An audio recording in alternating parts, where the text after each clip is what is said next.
Jai Hind Defense Aspirants, welcome back to my channel SSP Success. For any query regarding SSP and AFSP, please join our Telegram channel SSP Success, whose link is given in the description box. And for more updates regarding SSP and AFSP, do subscribe our YouTube channel SSP Success. Today, we are going to cover an important lecture topic that was asked in 3AFSP Gandhinagar, which was conducted on 15th May 2023 based on insurgency. Of course, it would help you in your upcoming SSB and AFSP. So let's get started with our topic. See meaning क्या होता है insurgency का? एक ऐसा act of rebellion या फिर arm struggle by a certain section of society with a view to overthrow the government there is a public support for the insurgents also. अगर देखो, मैं आपको हमेशा बताती हूँ, जब भी हमें ऐसा कोई टॉपिक हो जो करंट से भी रिलेटेड हो, सो हम उसको करंट से रिलेट करके शुरू करते हैं ना. वो इंसर्जेंसी का जब भी वर्ड दिमाग में आता है तो हम इसको नॉर्थ ईस्ट इंडिया से रिलेट करते हैं. आज के टाइम पे अगर हम नॉर्थ ईस्ट इंडिया को देखें, it comprises of 8 states of India, namely Sikkim and the seven sister Assam, Arunachal Pradesh, Nagaland, Manipur, Mizoram, Tripura, Meghalaya. North east India जो है वो बाउंड है by Tibet autonomous region, Nepal, Bhutan, Myanmar and Bangladesh. ये रीजन जो है बायोडाइवर्सिटी में रिच है, अनटैप्ड रॉ मटेरियल्स है इसमें. ये कनेक्टेड है मेन स्ट्रीम इंडिया से through 22 kilometre narrow Siliguri corridor, जो कि कॉमनली नोन है, जिसको चिकन नेक के नाम से जाना जाता है. ये कॉरिडोर जो है that is flanked by Bhutan, Bangladesh, Nepal. Thus it has a strategic political economic significance for India. जो 99% ऑफ बॉर्डर है इस रीजन का, that is international border. North east India cover करता है 8% of the country's total area and has 4% of national population. History की बात करें conflicts जो है नॉर्थ इंडिया में, और उसी से हम इंसर्जेंसी को कवर करेंगे. एक रिपोर्ट के तहत, जो कि सेकेंड एडमिनिस्ट्रेटिव रिफॉर्म कमीशन है नॉर्थ ईस्ट की, उसमें ये पाया गया था जो स्टेबल एनार्की है, जहाँ पे रूल ऑफ लॉ और दूसरे इंस्टीट्यूशन ऑफ गवर्नमेंट सबवर्टेड है, वो डायरेक्टली और या फिर हम कहें कोलिजिव अरेंजमेंट के तौर पे बने हैं, जिससे पर्सनल और पार्टीशन एंड्स ऑफ मिलिटेंट्स की तरह वो सर्व करते हैं.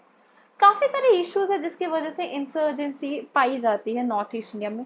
रीजनल इशू, जो इंटर ट्राइबल कॉन्फ्लिक्ट है, यूथ की अनएम्प्लॉयमेंट है, लाइबिलिटी है to compete with non tribal business, illegal migration जो होती है नेबरिंग कंट्री से और स्टेट से, उसकी वजह से कंपटीशन देखने को मिलता है रिसोर्सेज के बीच में और लैंड के बीच में, जिसकी वजह से काफी सारे कॉन्फ्लिक्ट होते रहते हैं. और डिमांड ऑफ सक्सेशन और ऑटोनॉमी, मतलब वो कहते हैं कि हमें राइट्स दे दो, हमारे स्टेट्स में जो भी हमें चेंजेस करने हैं हम उसके हिसाब से कर सकें. Gaps at national level is some sort of second problem, जिसकी वजह से इंसर्जेंसी होती है. जो ब्रॉड रेशियल डिफरेंस है इंडिया और नॉर्थ ईस्ट के बीच में एंड टेनुअस जोग्राफिकल लिंक के बीच में, that is chicken neck Siliguri corridor, उसकी वजह से लोगों को लगता है कि वो इंडिया के हैं ही नहीं. मैं आपको एक एग्जांपल देती हूँ. आप देखते हो जो नॉर्थ ईस्ट के लोग होते हैं, उनका जो वे, मतलब वो दिखते थोड़े, मतलब उनको आप देखोगे ना, दिल गेट ऑफेंड अगर उनको चिंकी बोलोगे, बिकॉज चिंकी चाइनीज को बोला जाता है. बहुत सारे लोगों को यही नहीं पता कि नॉर्थ ईस्ट जो है वो that is a part of India. So कहीं ना कहीं जो नॉर्थ ईस्ट के लोग हैं उनको बुरा लगता है, and that is genuine also ना. ठीक है, next is ethnic tension. North east India home है more than 50 ethnic rebel group का. कुछ तो डिमांड करते हैं कंप्लीट सक्सेशन फ्रॉम इंडिया, और दूसरे फाइट कर रहे हैं for ethnic identities and homeland, and some running the insurgency as an industry so that वो आराम से पैसा बना सके बिना किसी पॉलिटिकल आइडियोलॉजी के. जो मिलिटेंट्स जो है अपने फॉर्मेटिव ईयर से, उन्होंने जेन्युइन ग्रीवियंसेस शो किए हैं, जैसे poor governance, alienation, lack of development, apathetic attitude from the central government in New Delhi. Time के साथ साथ अपॉर्चुनिस्ट की मोटिव्स भी बदल रहे हैं, जिन्होंने तौर लिया है या फिर हम कहें इंसर्जेंसी फॉर्म हो गई है अक्रॉस द रीजन. क्या फैक्टर्स है जिसकी वजह से डिफरेंट इंसर्जेंट ग्रुप्स है रीजन में? अब हम देखते हैं नागालैंड की कि वहां पे ऐसा क्या है कि जिसकी वजह से वहां पे इंसर्जेंट ग्रुप है. देखो, being a part of largest state of Assam, इसने जो नागालैंड है उन्होंने सबसे पहले मिलिटेंसी को एक्सपीरियंस किया था under the leadership of Naga national council, जो कि हेड की जा रही थी एएजेड फीजो नागास. उन्होंने इंडिपेंडेंस को डिक्लेयर किया अराउंड 1951 में. एनएनसी ने स्प्लिट किया और फॉर्म बनाया national socialist council of Nagaland, और एनएनसी फर्दर ब्रॉक हुई इसाक मुया फंक्शन एंड खलपांग फंक्शन में. तो ये डिफरेंट डिफरेंट ग्रुप्स आ गए, डिफरेंट डिफरेंट उनके पर्पस आ गए, फिर वो इंसर्जेंट ग्रुप्स बन गए।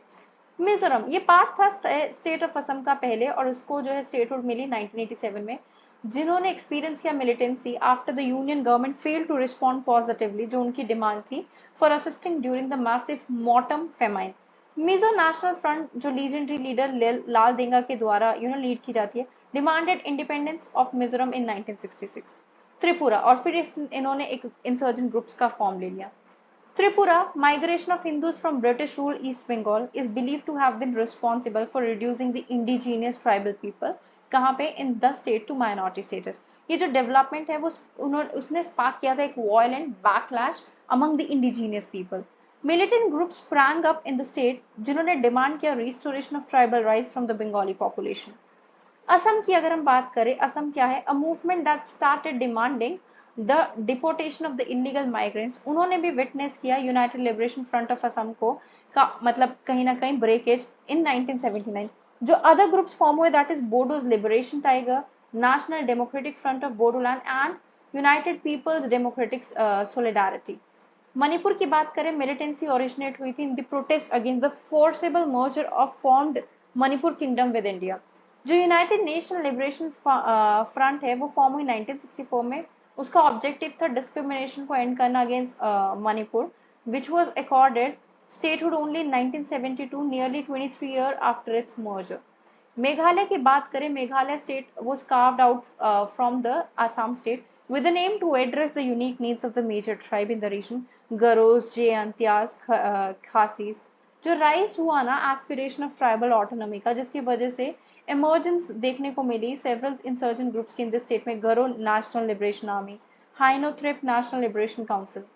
अरुणाचल प्रदेश की बात करते हैं। The state remains under peace more or less in history but in proximity of state in Myanmar and Nagaland border, उसकी वजह से यहाँ पे भी इंसर्जेंटी देखने को मिली। The only case of indigenous insurgency movement in Arunachal Pradesh was the rise of Arunachal dragon force, जो कि रिक्रिश्चन हुई थी as east India liberation front in 2011।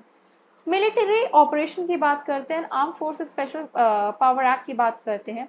इसको बिस्टॉर्ड किया गया आर्म फोर्सेस के द्वारा to deal with emergency condition. It is there in the whole of Assam, Nagaland and most of the Manipur and some areas of Arunachal Pradesh. Military operation जो है मिजोरम में, जहाँ पे आर्मी रिपोर्टेडली लॉन्च करती है एयर स्ट्राइक सो दैट वो एमएनएफ के केडर्स को न्यूट्रलाइज कर सके, जिसकी वजह से सेवरल फेटिलिटीज देखने को मिलती है और डिस्प्लेसमेंट भी देखने को मिलती है सिविलियन पॉपुलेशन में।